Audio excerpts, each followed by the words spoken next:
খাওয়া দাওয়া শেষ পাতে একটু চাটনি হলে মুখটা ভালো লাগে, তার জন্য আমি আজকে পেঁপের চাটনি বানিয়েছি। এর জন্য একটা পেঁপে নিয়েছি, পেঁপেটাকে কেটে ভালো করে ধুয়ে নিয়েছি।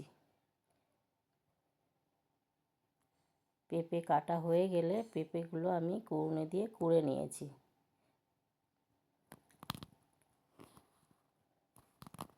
সব পেঁপে আমার কোড়া হয়ে গেছে। এবার আমি গ্যাসে কড়া বসিয়ে তাতে জল দিয়ে একটু নুন দিয়ে পেঁপেগুলো দিয়েছি আর একটু হলুদ দিয়েছি।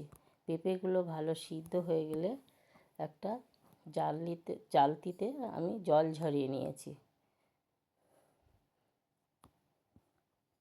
তারপর কিছু মৌরি ভেজে নিয়েছি। এবার আর একটা কড়া বসিয়ে তাতে তেল দিয়ে পাঁচফোড়ন আর শুকনো লঙ্কা ফোড়ন দিয়েছি। তারপরে জল দিয়েছি,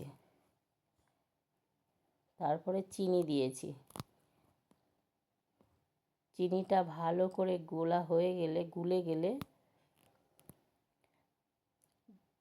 ভালোভাবে ফুটে যাওয়ার পরে পেঁপেগুলো দিয়েছি। এবার পেঁপেটা ভালো ফুটে জল কমে এলে আমি একটু লেবুর রস দিয়েছি। আপনারা চাইলে তেঁতুলের গোলাও দিতে পারেন, আপনাদের প্রয়োজন মতো আপনারা টক দেবেন। এবার আমি মৌরি ভাজাগুলো দিয়েছি। এইভাবে আমার চাটনিটা হয়ে গেছে। এই চাটনিটা রুটি ও ভাতের সঙ্গে খাওয়া যাবে। এই রেসিপিটা আপনাদের কেমন লাগলো আমাকে জানাবেন এবং লাইক শেয়ার কমেন্ট করবেন। নতুন দর্শক হলে সাবস্ক্রাইব করে পাশে থাকবেন। ধন্যবাদ।